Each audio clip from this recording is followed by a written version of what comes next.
I'd like to welcome everybody to episode 5 of Between Two Rods. I am delighted today for a couple of reasons, but first of all, my guest is Grant Wistruck, who's a friend of mine and also in the same field as what I do for a living. And Grant's going to be joining us today and hopefully telling some pretty badass fishing stories. I'm looking forward to talking to you about that. And also, I'm very excited because we are introducing today Devil Road Whiskey, which I'm an investor in, but we're real proud of the product that we've made there. So Grant and I are going to be drinking some Devil Road today, talking some fishing, man. So I'm pretty pumped about getting this going. So just a little background on our podcast. This is really just about fishing stories and the tales that we tell, man. And I'm real excited to be here at Turn Up Studios to talk to you guys about that stuff today. I'd like to thank our sponsor, BassTackleSupply.com, for all kinds of freshwater fishing tackle. Please visit them online. If you use the promo code 2RODS, that will give you a coupon code for 10% off. So please visit them and help support the podcast that we do here. And with that, I'd like to give a little background on Grant, man. I've known you for a long time, man. You got your own business, and you do, all kinds of digital strategy, all kinds of things like that. You also serve for the Panama City Beach Planning Board, which is funny because I do the one in the city. So you and I got a lot of parallels, man. Yep. And there's also stuff you do the Beach Chamber Board as well. Yep. So it's pretty great to dig into that with you. And another one is the Beach Care Services Board I'm on. Mm-hmm. That's another one that's really near and dear to my heart, where we help those that are in the service industry and the tourism across the great cause. Bridge. Yep, and we help people in the off season that can't afford their bills. So it's all awesome. About community service, man. You gotta give back. Yeah, man, I love it. And it's funny to me, man. Just we've known each other for 15 years now, something like that. And there's a lot of things that you and I just have kind of gotten into that we share. But the fishing, I'm excited to talk about today, man. 100%. So, we've talked about different things in the past, but what got you into fishing earliest, man?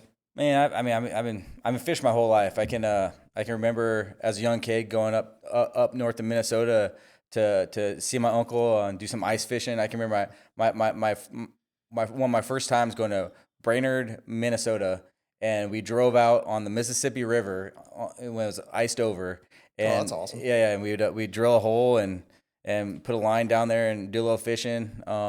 We didn't do a lot. I was real young at that point. I was probably, my kid's age was probably nine years or younger probably. But, I can remember from that young of age till now, just kind of always fishing. And growing up in high school, we lived across the street from a lake. So, a wild night for me was sneak out of the house to go fish. Go fishing. Yeah. My buddies would come over to the house and we'd have a sleepover and we'd grab our fishing poles that head across the street and put some lines in the water. The guy that had that lake, he bred catfish. So there's amazing catfish on that lake. Yeah, awesome. Which was not normal for that area of Missouri. But yeah, I can, fishing has always been fun. To going back, I used to do a lot of backpacking, and one summer I backpacked almost 90 miles across a few different states, and one trip specifically in Colorado, we caught trout. We take fishing poles and we catch trout while we're backpacking for a week long, and that's what we ate. Yeah, and awesome. So that sounds great, man. You mentioned that you were about 6 years old or so when very young. I think that's one of my earliest memories from when I was a small child is going fishing with my dad and my grandpa, and I still remember that. And I don't know that I remember much before that, but that stuck with me. Oh yeah. And it's just funny. I can still kind of vividly remember fishing with my dad and my grandpa on that John boat, man. Oh yeah. And that kind of gets you going, And I think once it's in your blood, you just you enjoy the heck out of it. Oh yeah. Kind of same thing. Yeah, when I go up to the farms in Nebraska, there are several times that my grandfather and I we go out and find a fishing hole, and I remember the first time we went fishing with worms, and being a young kid, I was like, oh, that's gross. That's a weird thing, but we caught fish with it, and now when I go to Canada every year fishing, we're fishing with leeches, and I can only imagine what my 9-year-old self would have thought fishing with leeches. But have you taken your kids fishing much at all yet? I mean, they're still pretty young, but so have you gotten them into it at all? Not quite as much as I'd like. My daughter's 9, so she's all in on dance. Yeah, and my son he's about to be 6, so he's starting to get to the prime age to start getting into fishing. Yeah. And much younger than that. Little ponds and stuff like that, catching brim and stuff, that really gets them into it. Yeah, 100%. Yeah. And I know so many people have docks. They're like, you gotta bring the kids over. Just drop a line. The red drum are great here or there, and so yeah, that's cool. At that age, they don't have a ton of patience, man. Whenever I go bass fishing, usually I'll bring some back and put them in neighborhood ponds and stuff. Oh, okay. And I like taking my girls to the neighborhood ponds and letting them go catch a couple. And we might not be there 30, 40 minutes, but if they catch a couple, man, they kind of get in their blood a little bit and hopefully kind of build them up to go on the bass boat and be on the bass boat for 12 hours. Right. Yeah. So. Well, you bring a very valid point. Like we live over in Breakfast Point, and there's at least a half dozen big ponds over there, and there's always kids fishing, and it's very easy to just walk around the corner and go drop a line in the water, and it's so much easier than take them out 50 miles out on a center console fishing. That's not for everybody, especially when they're kids. But right. Man, I feel like it's my civic duty to stock those neighborhood ponds, right? Like I'm doing it for the children, right? So well, you're also the guy that holds up a golf tournament to go fishing too, right? Yeah. Well, the golf tournaments get backed up, man. It's not my fault. And so when we first started doing those tournaments, I didn't fish the ponds. But man, you stand around for 5-10 minutes in between holes. And you're bored, man. There's a pond right there. I can see a bass on the bed, man. It drove me crazy. Yeah. So I started sticking a little tiny rod in the bag, and then Brian and Will started doing it, and now we got a reputation, man. It's actually pretty awesome. Yeah. So. I was golfing the Innovations Golf Tournament on Friday, and we got backed up on 5, and.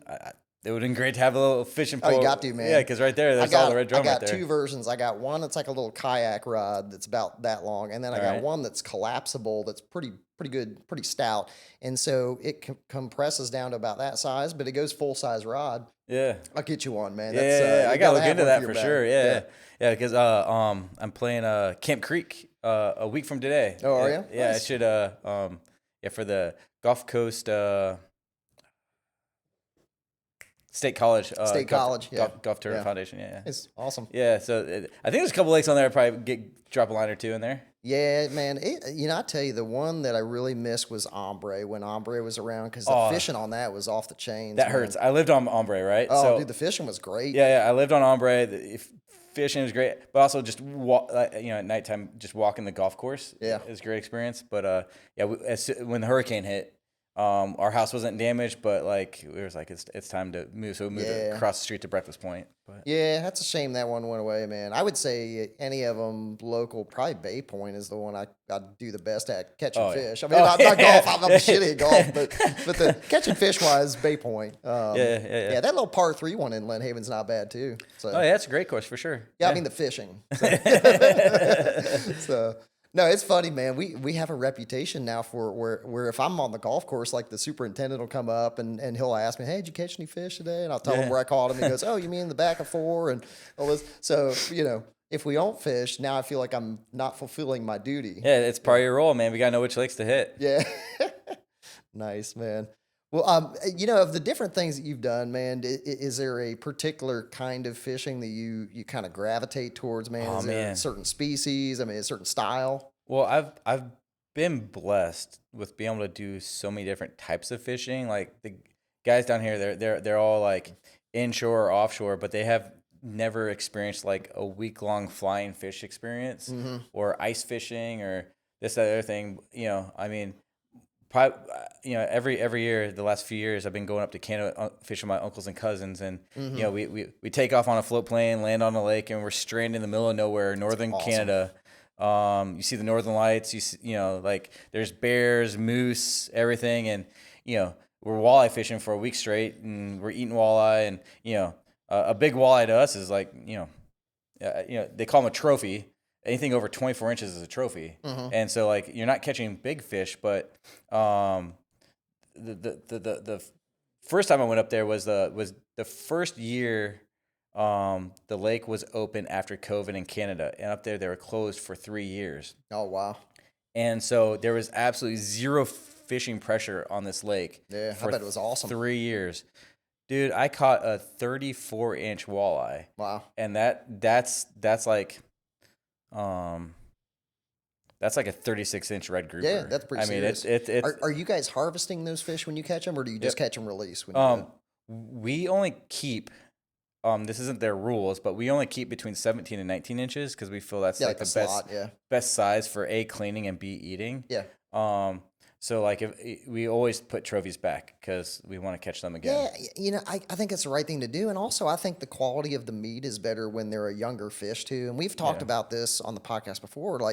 Like the younger fish, there's many reasons to keep those as opposed to the larger ones, man. But the larger fish, usually just the quality of the meat in it. I wouldn't do it for that reason alone. But I mean, 100%. the trophy aspect, man, they're repopulating and doing so many positive things in the ecosystem. 100%. Yeah. Yeah. So I mean, and if you're wanting to put one on your wall, like you can go to Gray Taxidermy, and Yeah, man. and you don't have to give them the fish you actually caught anymore. You just Yeah. send them some The measurements pictures and and the all that. measurements. They'll paint it, make it just look exactly like it. So you don't need the fish anymore per se. And so so when we're up there, we only keep between 17 and 19, and their rules are a little different. Where down here you can catch 2 a day. So like today you can have 2. Not eat them tomorrow, you can get 2 more, so you have a total of 4. The next day you can catch 2 more, so you have a total of 6. Up there, you can only have the limit in your possession at any given time. So if the limit's 2 per person, if you haven't eaten that and it's a week later, that's still your limit of 2. So you have to like eat and consume it. So we only harvest what we're going to eat that evening. Yeah, makes sense.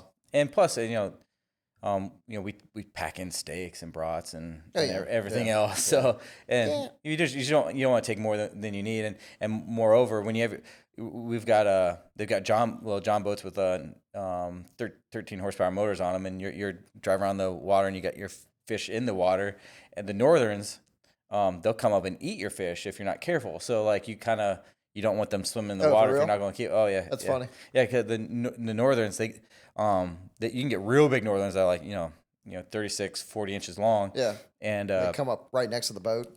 They eat the walleye. Yeah, and so they see a couple walleye on a stringer, they'll come and eat that walleye. Yeah, they'll eat anything. And no kidding. Wow. The Northerns, Northerns and Pikes, they've got teeth in them, and they'll chew you up, and they can be they're a fun fish to fight, but man, if they swallow that lure, it's a pain to get it out, man. Oh yeah, yeah, because it's really hard not to kill the fish taking it out, because if it especially if it inhales it deep. Yeah.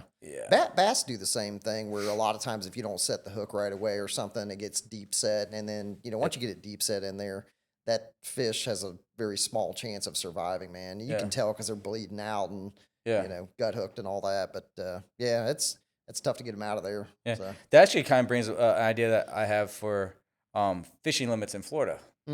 So I think that instead of it being a fishing limit per species, I think it should be a fishing limit overall. So when you go out fishing, you can only bring back 2 fish, or you can only bring back 3 fish. So you can bring back. It can be different species and all that. Whatever you want. So you can get a gag grouper or a snapper, or you can get a red grouper and trigger, but you only get 2 fish. Yeah.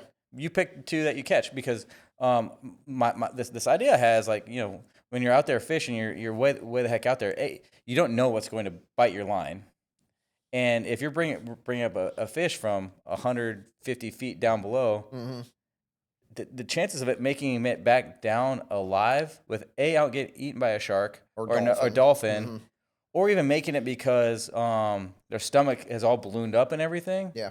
The chances of that fish surviving by the time it gets back down there is so low that, if you're wanting to take home a red snapper, and it's not red snapper season, but you haven't got your 2 yet, and it's the legal size. Yeah. Then. And if you release it, the probability of it living and being able to make it back down safely is pretty low. Yeah. No, I see your point on that. Yeah, because the chances of that, whether it's a snapper, grouper, scamp, whatever, the chances of it making it back down there without either dying or getting eaten by something else is so low. Why can't I just take it home? Yeah. And so, like, if I think there'd be fewer fish that would end up dying from the practice of catching and releasing if you could just take home 2 or 3, depending on the time of the year. Yeah. the species you have to be the right size, right? Yeah, mix of species. Yeah. I would be okay with that, and as many triggerfish as you want to bring home. Yeah. There could still be a couple that are open all year round. Millions of them out there, man. I can't understand why the triggerfish are not in season all year round. It blows me away. Well, and now I mean snapper, man. Like you can't you can't get away from snapper. You go grouper fishing and like all you bring up a snapper. It's it's pretty wild. Yeah, man. Wait, we were talking about the stuff for Canada, man, and I'm interested to hear your perspective on this because I definitely have expressed some opinion about it before. But because you're a digital guy and you're plugged in all the time, man. Oh, yeah. When you go to places like that, like what does that do for you, man? To me, disconnecting is everything. So the first year I went, like, we had absolutely no connection, and after day 2 was the hardest, but after that it was bliss because like you just like you mentally check out. It's not even possible. Yeah, you can't worry about it. Yeah, and a guy that went with us, he's a cousin of an older cousin of mine. He owns and runs a big timber building company, and he's in his 70s, and he had to leave early because he couldn't handle it because he had to be connected all the time. So I found it very juxtaposition. The younger guy could handle being away from the technology better than the older guy. Yeah. But man, once I got dialed in, that we didn't have access to it. It was beautiful. But the last time I went, I don't know how we came upon this, but we found that if we go up on the roof of a cabin and stand with our hands up in the air like this, we could get enough service to call home to our wives. Oh, really? And we could get, and so like, honey, I caught a trophy. Yeah. I gotta go. Yeah, that's about what it was. But yeah, you have to. This place where we go, it's you only get there by float plane, but they built this phenomenal 4-bedroom log cabin with two bathrooms. It's got running water, like right there on the lake. Right on the lake, That's overlooking awesome. it. Yeah. I hope they don't screw it up and put internet in there someday. Oh God, no! If they put Starlink in there, it would be time to go further north. Dude, we went to Brazil last January, and when we left, I thought I had no connectivity at all. And when we get there on the boat had Starlink. And I was kind of disappointed. Yeah. Like I was like, man, I kind of was hoping not to have any internet. It's like going on a cruise and you get the voluntary Wi-Fi package. It's I was like, all right, well, but it ended up being okay, man. Yeah. And truly, this is probably the time I was a hero to people, but more than any other time in my life. While we're on the boat, it was NFL playoffs, right? Oh God! And we figured out a way from the middle of the jungle in Brazil to VPN back to my office, stream from my computer at the office, and play NFL playoff games on the TV on the boat in the middle of the Amazon River. It was badass. That's man. epic. So That's it was a combination of me and my buddy who were both pretty tech savvy figuring it out. But yeah, everybody was pretty pumped about it. Yeah, playoff season, man. You can't. Yeah. I want to be disconnected, but I still want my playoff game. So you bring up sports. So you think Florida's going to do it tonight? Yeah, man. I said in the very beginning of the tournament to my friend who's a Florida fan, and it hurt me to say it, that I think Florida was the best team. From a statistical standpoint, there were a lot of metrics in their favor. Yeah. I'm a University of Maryland and Florida State guy, so I wanted my Terps to do well, but Florida is a hell of a team, man. They're very complete. They beat the pulp out of Maryland on rebounds, and I think they're going to be very challenging to get across. And Houston's a good team, man. Yeah. All 4 of the Final Four teams are really, really good. Oh yeah, but very I think competitive Florida's out there. Take it home, yeah, I think so too. They look the best, and I'm not the biggest fan of Houston. It's because I don't like their colors or their logo. Yeah, design guy. Says the design guy. Man. Right? Yeah. Nice. I don't like their logo. Florida's gonna take it. The people who do their tournament picks based on like weird thing, uniform colors or which animal would beat the other animal in a fight. Yeah. They usually do better than we do picking out of knowledge, man. Stats and whatnot, for sure. Yeah, that's hilarious, man.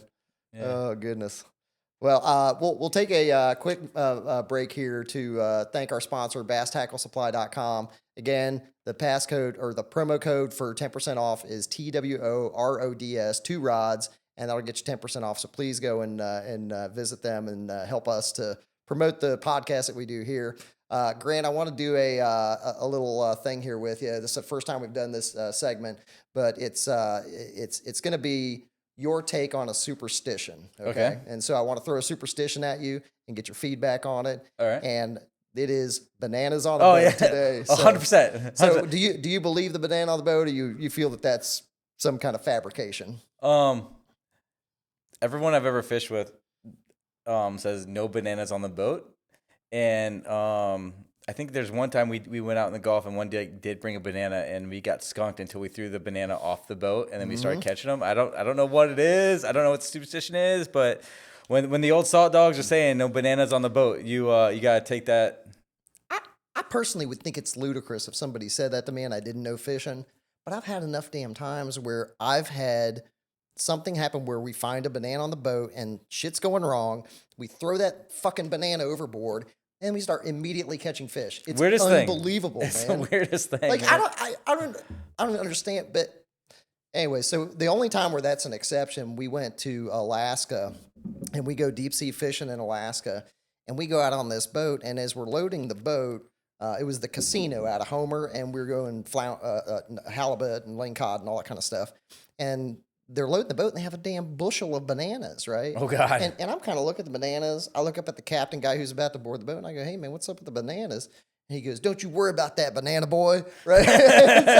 so he just mocks. And so for the next 30 minutes or so, he's mocking me on the boat as we're heading out. He's calling me banana boy and all this. And he was a different cat, man. He was a dude that just liked trolling people, right? And I've never met a captain like him. Yeah. The whole way out, and I mean, it's probably an hour and a half, 2 hours to get to this fishing spot, which is 80 miles out, right? Yeah. And the whole time, he's playing like Britney Spears and Ariana Grande and like little teenage girl music and shit. And this is a boat full of grown ass men, right? We're probably the youngest ones, and my buddy and I are in our 40s and all this, and he's jamming it. I mean, loud playing this music, and he's a young guy like us, right? Yeah. And so everybody just kind of puts up with it for the first hour or so, and then everybody's just kind of like, hey, dude, what's up with the music, man? Did your daughter pick out the playlist or whatever?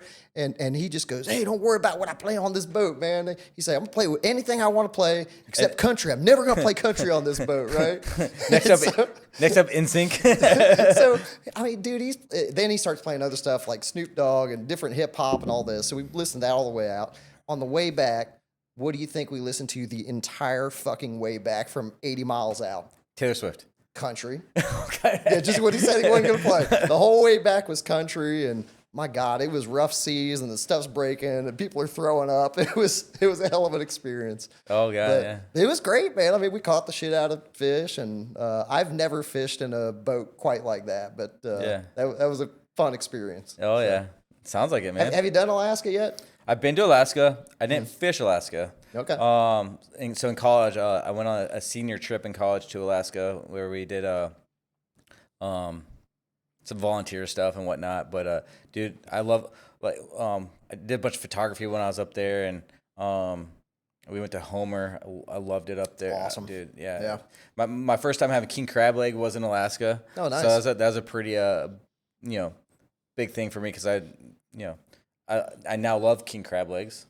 But being a Midwest boy, I had never had crab legs because I mean, when it's all corn and steak potatoes up there, super fresh. Yeah. Yeah, and so you don't eat seafood above the Mason-Dixon line, and you don't eat steak below the Mason-Dixon line. Yeah. And so when I was in Alaska, I was like, I gotta give me some crab legs, so I did that. But I need to go. You'll have to go fishing. back and fish it, man, because you touched on a point there. The beauty of the place is not like nothing I've ever seen. Yeah.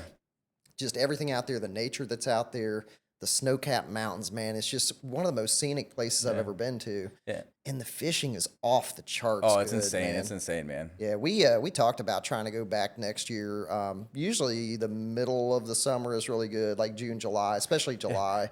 Why does everyone invite me on fishing trips in June? It's like, hey, man, it's year. Well, best time of year, man. I know, right? Season, right? Yeah, my poor wife's like, you can't fish the entire month of June, Grant. I'm like, I could. You could. I could. You probably wouldn't have a wife.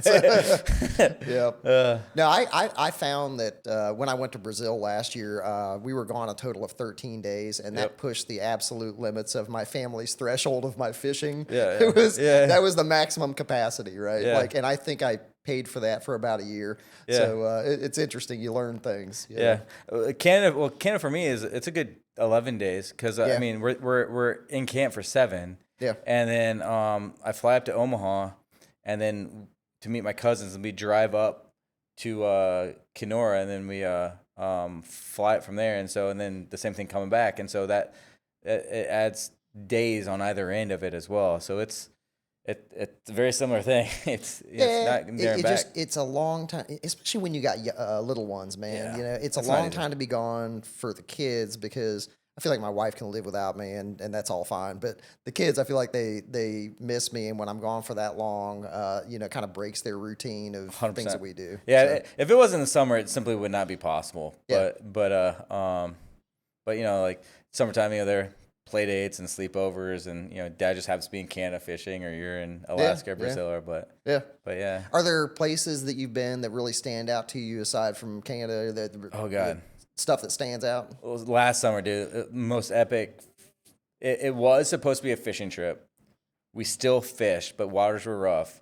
We trailered my buddy's 38-foot yellowfin from here down to Stuart, Florida, and we drove it from Stuart, Florida, down to Ebo Cay, Freetown, Bahamas. Oh, awesome! And we were there for 7 days.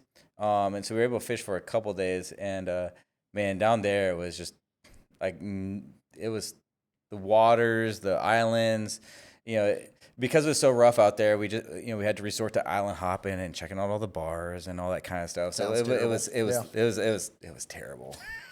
But we still got actually the one of the funniest things about that trip was way cool. We had just left one of the island bars, and we were cruising along, and we saw off the corner, and this guy had beached probably a 32-foot center console on the water, and it was just like the waves were crushing it. So we drove our boat up, and my buddy and I, we jumped off our boat, and we rocked this boat off of the off the sandbar, and we got it floating again. Oh, nice. Yeah, and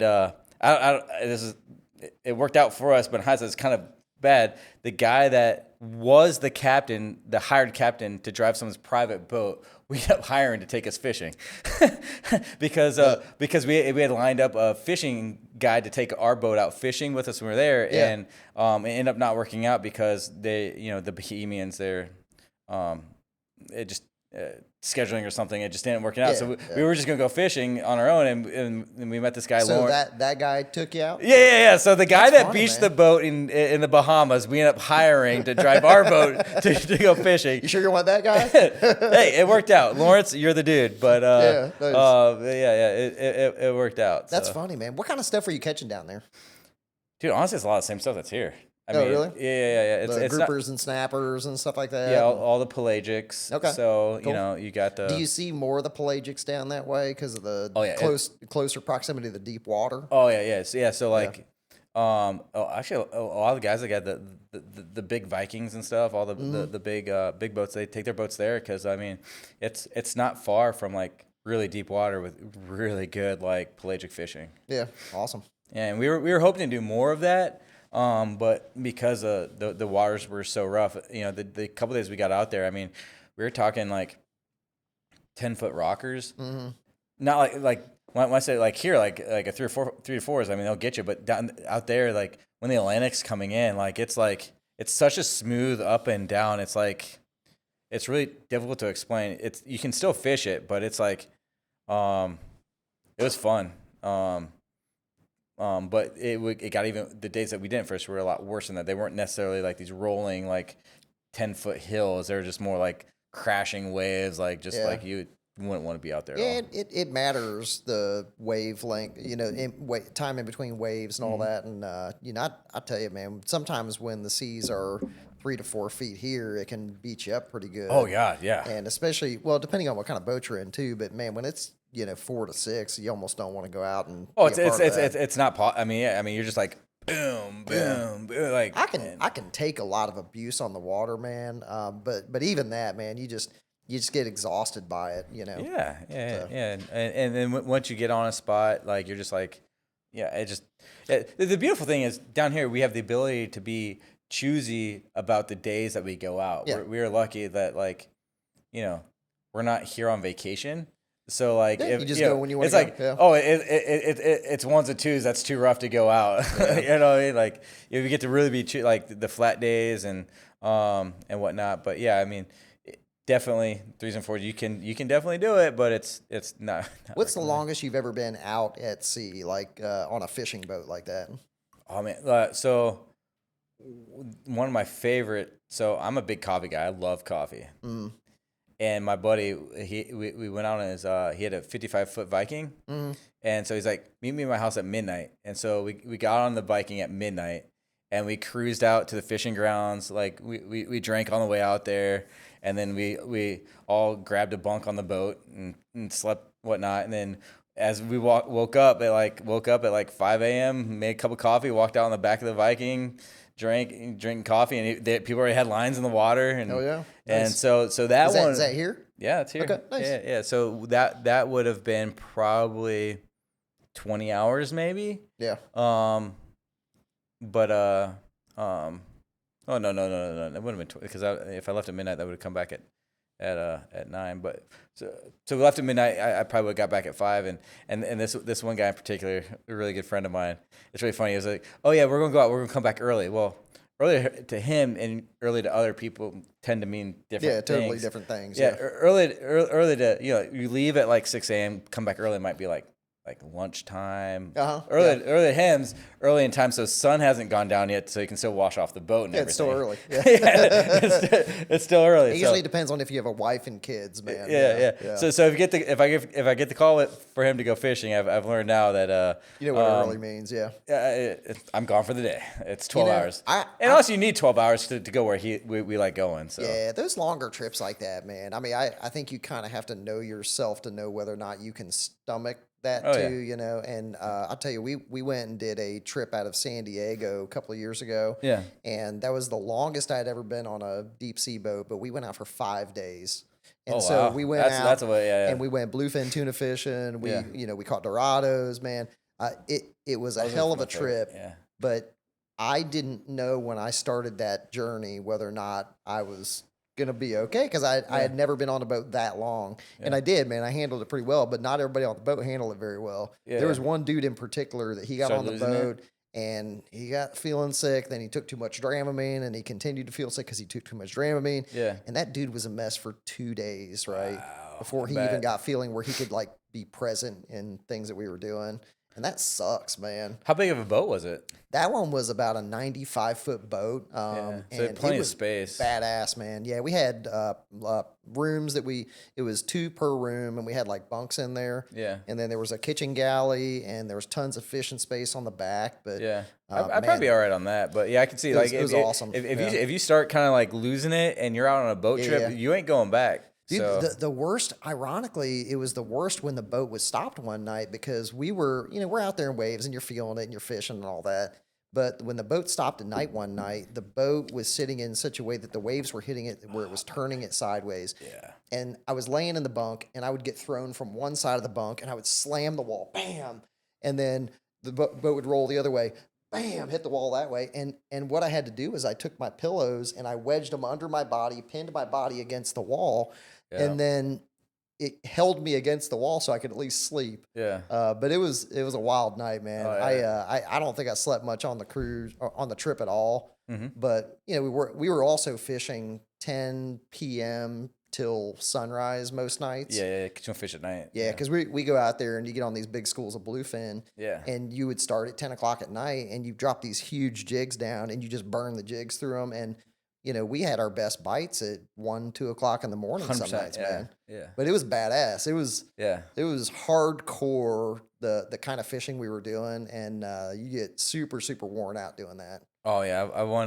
I would love to experience that for sure. It's fun, man. It's fun. Like you and I were talking at one of the first Fridays. I really want to get over to Venice, Louisiana, and get Yeah, on some that tuna is a good fishing. time, man. Yeah. Get on the oil rigs, man. Every time I see someone going out, head out that way, and Yeah. they catch those big tunas, Yeah. my heart breaks. You I've haven't done been that to the yet. town of Venice? I haven't been down to Venice Oh either. man, it's a great time. Yeah, here's you the ever trip. go there? Go to the Den Lounge, man. That's my spot. So Alright. I got my people over there. yeah, So, yeah. Well, maybe we'll have to plan a trip together. yeah, for sure, man. Yeah, I'll definitely go over there with you. It's a good time, man. The fishing's great, It's a wild town though, man. People over there are hiding from something in life, Yeah. man. It's a different breed of people. Well, it's kind of cool So, because some of like you'll stay on like you'll do like a 2 or 3 day fishing trip and like you'll stay on a houseboat and they'll come pick you up on the houseboat. Yep. And you'll head out go fishing and it's Yep. like and you just catch these monster tunas. I mean, yeah, it's pretty great, man. I mean, you're basically fishing all day. You come back and you eat dinner and have some drinks and hang out with buddies, and then you wake up the next morning. Do it all over same again. fucking thing, man. Yeah. It's pretty great, but I don't know that I could do it for more than a week. Oh, yeah, and then yeah. I want to get back to my real life. I think 3 days of that would be enough for me. Those dudes that live in Venice are literally doing that every day to where they kind of Oh, go yeah. through that cycle. I don't know how it doesn't just, consume them that way. Oh yeah. I mean, Because there's nothing in Venice, man. It's literally a fishing village, and there's nothing else until you get close to New Orleans. wow. Yeah, it's wild. Yeah. Well, I mean, you know, fresh fish every day, cold brews. I mean, Yeah, I'm it's telling you, not man, like- but it's a I'm- great trip. Especially, I mean, we're what 5-6 hours from there, so it's pretty doable Oh, to yeah, just yeah, take a trip over there on a weekend Yeah, and but- go well, fish for a couple days. So. yeah. We've teased around the concept of pulling my buddy's boat over there and just taking his boat out. But I Mm-hmm. think the way to do it is hiring a captain and doing like you do it and do it right. But Yeah. Have you ever done any tarpon fishing? I have that on my list of things that I want to do, but I am doing that not this going summer. to see the guy in what is it, Boca Grande? Oh yeah, that dude. Punta Yeah, Gorda, yeah, Punta Gorda yeah, guy. yeah. Brock. God, that's some crazy shit, Yeah, man. yeah. So, Thank God he finally got arrested in jail. yeah, man. I mean, I figured it had to happen. I mean, he jumped on the guy's boat and all that, but he's like getting get shot in Florida, he man. went berserk, man. It's funny. I saw that video and I thought to myself, I'm like, man, this is gonna go off online because Yeah. people are really gonna react I mean, to it. the dude's an Army Ranger. He's obviously seen some shit. He's going through some stuff, but he was definitely, outside the boundaries of like what was okay to do, right? Yeah, I mean, yeah. No, he screwed up big time, and I mean, he really jacked up his, career that he had going and all that, man. And Oh, he- obviously getting arrested. Now, is he the same guy that was with that other like big fishing charter down there? That there's a similar incident that happened. Oh, I don't know. What's the name of that big fishing charter down south? Two Cows or? Well, I don't know about that. I saw there were many Captain Brocks that were freaking out because people were getting mad at him. Oh, yeah, I can see that. Yeah. Hey, not this Captain Like, Brock. I'm not the same Captain Brock, Yeah, So, yeah, I could definitely see that. Yeah, for Yeah, sure. yeah. No, I think there were a couple of them that were kind of in that area that were Captain Brock that people started lashing out to. And Yeah. they're like, I'm not him. Yeah, different guy. Yeah. Yeah. Yeah, but no, but yeah, come back to the tarpon fishing. That's Panama City Beach is like world renowned for tarpon fishing, which a lot of people don't realize. Man, I've only seen it in the last few years to where like Greg Gladden's doing a bunch of it, and there's a couple, I Justin's doing I a had lot. not seen many people doing it until the last 5 years, and now I that's see it a for lot sure. more. It's taking off. Yeah. Yeah, but it looks great. The quality of the tarpon appears to be real good, Yeah, and monster fish. You can't take them Yeah. out of the water. Yeah. That's why you usually you just get the head out of the water, or whatnot for the picture. But yeah. I mean, the Have you fight, been able to do it? No, I'm doing it this summer. I've talked to a couple captains. I'm trying to find some dates. Got to avoid my Canada trip. Yeah. But June is like the month to do it. Yeah, yeah. That's what it looks like. And I guess if it doesn't happen this summer, it doesn't happen this summer. But I'd really like to get some a good, because they jump out of the water. Yeah, it's and badass, man. it's Yeah. and they fight. But the most beautiful thing about the whole ordeal is it's right off the shore. You don't have to go like 2 hours out in the middle of the Gulf to. No, you to can get 'em. literally see the condos from where they're catching them. Yeah, I mean it's like swimmable distance to the boat from the shore for where they're catching. It's the wildest thing. Yeah, catching big giant tarpon. Yeah. Yeah, we're talking like 50-inch tarpon just right off out there. Yeah. And No, it for looks me, fun as hell. it's such a majestic fish. I mean, it's like chrome, like the scales are big on it. Like it's a cool fish. It's definitely a trophy. So that's the one fish that I haven't caught yet that I would really love to add to the Nice. list. Well, hopefully you can make that happen this summer. Oh yeah, there's no way it's not going to. Awesome, man. You have to tell me how that goes. Hey, So, maybe come with me. yeah, that'd be all right. Yeah, let me know if you get an opening on the boat, man. I'll definitely try to go. Yeah. So So tell me about this whiskey? Yeah, so Bourbon. Devil Road, man. I used to work with a guy named Gene St. Clair back when I was working for the Navy base, and Yep. Gene and I, he ended up moving up north to DC area that way, but we stayed in touch. And Gene's a guy who loves whiskey. I love some whiskey, man. I know you do too. And Gene called me maybe 8 months ago, and he had like a concept that him and his partner were putting together. And Devil Road basically kind of tells the story of us. We all go through a journey. If you look at the label, man, it kind of tells the journey. It's pretty cool. There's all these pitfalls and things that we come across on the road of life, and we overcome them to get to a better place and a place where where we've won. And that's what the Devil Road's about, man. It's overcoming obstacles and paying respects to the journey that we all get to go on. I'm not sure I really got a really good taste of it. Just a little bit more here. Yeah. You need to. I think I might need a little bit. There too, you man. go. Yeah. Appreciate it. That's a great story though. That's a great logo. It is, man, and I think they did a beautiful job designing the label and all that. I mean, it really just the story of it's really cool. Who did their website?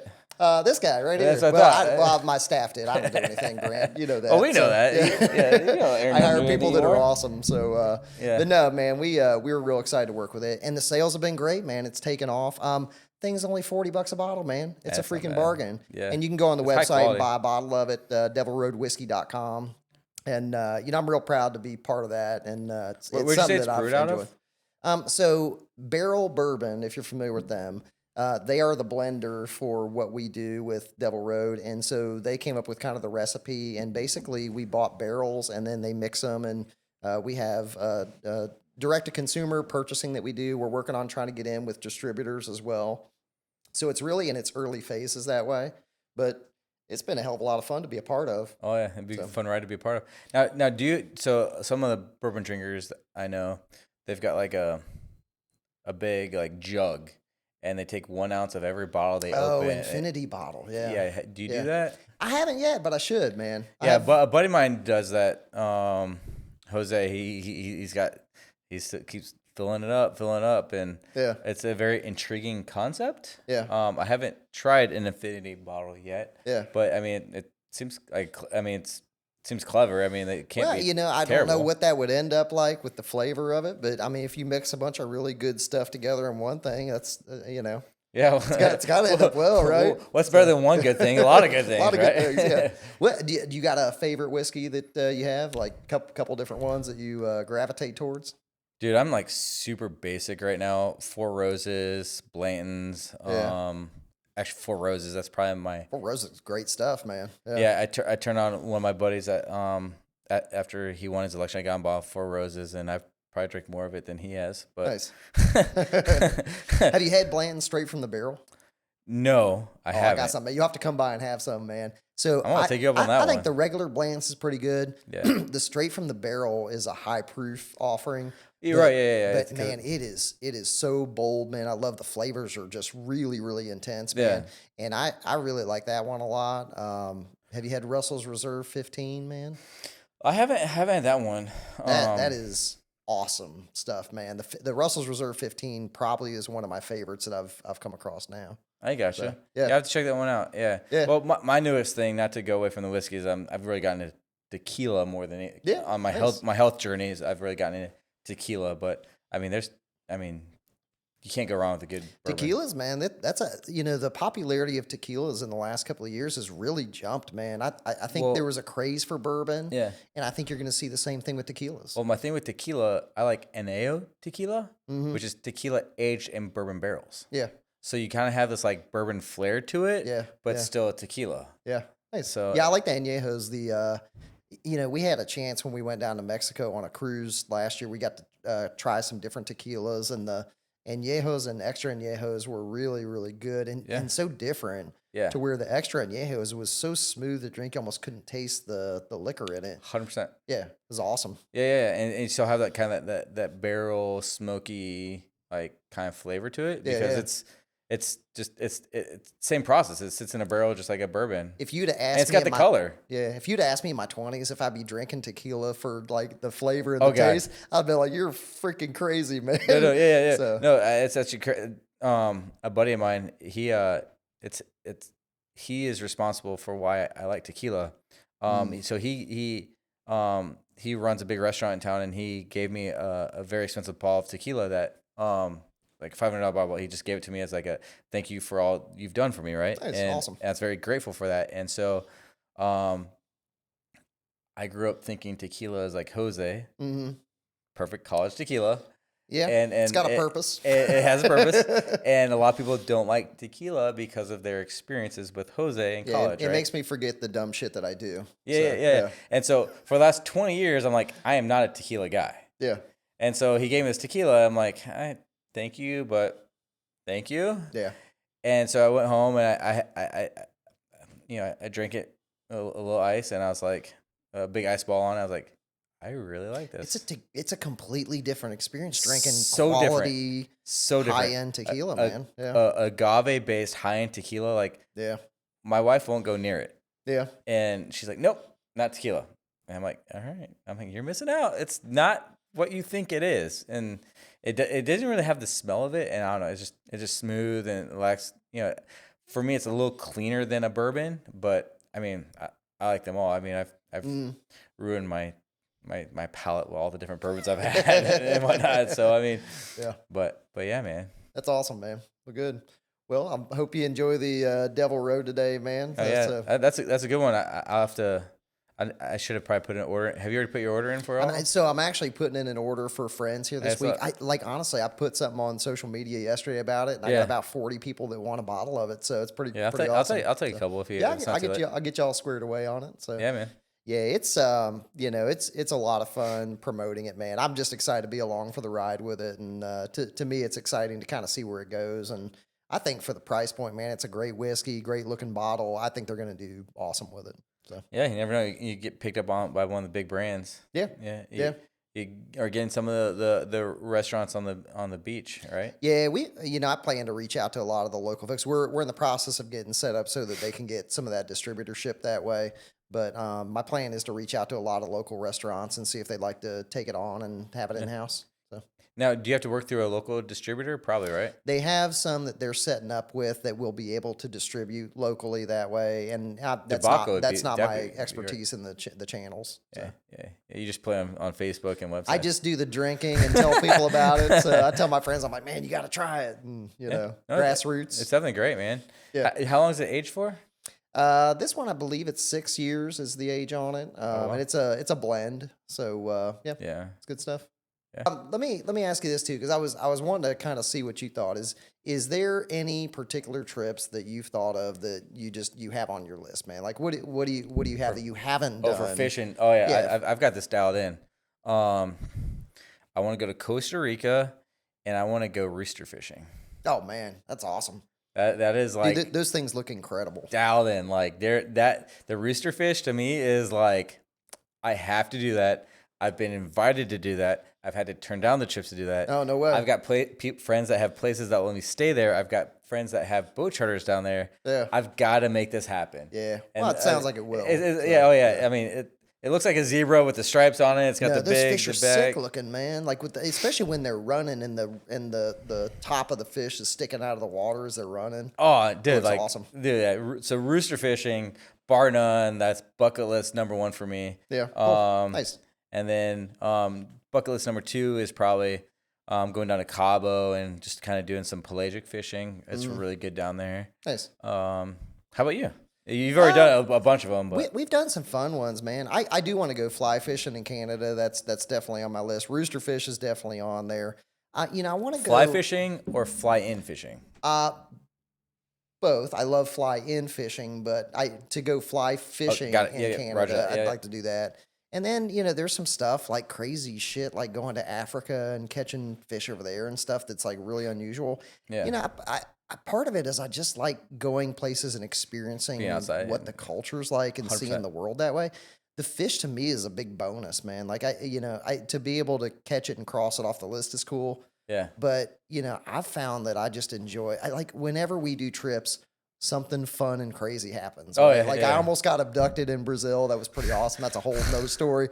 And there's just everywhere we go. Like we went to Fort Lauderdale, met Hall of Fame wide receiver Michael Irvin and hung out with him. And Hillbilly Hand Fishing was a freaking riot, man. That was fun. Awesome. That'd be fun. So just doing things. I like going around and experiencing the different stuff that we do.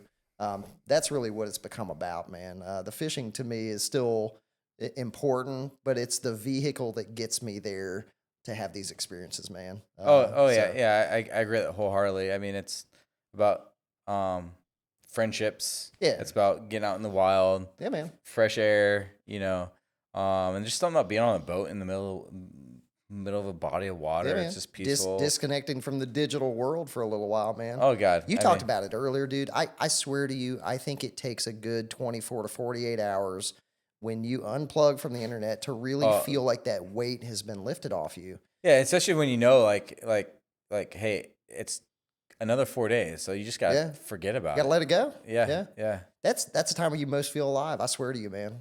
Because you don't worry about the stuff that you can't do anything about, and you just live in the moment, man. That's how we were meant to be. I mean, if we were meant to have technology in our hands, God would have blessed us, Adam and Eve, with a cell phone in their hands, right? And we would have had one for the last 2,000 years, but we weren't given that, so we weren't really meant to have it. And so, I tell all my friends this whole fake news thing that's going to kill social media. I think eventually, and that's probably going to be for a good for everyone because it's the model, and I know you get this because you're in the industry, man. But the model of social media and the way that it does engagement and that sort of thing. If you're not extreme on one end or the other, it doesn't favor you, right? 100%. And, I think that ultimately causes people to be driven away from it, man. And so I hope that there's a way to change that over time. Yeah.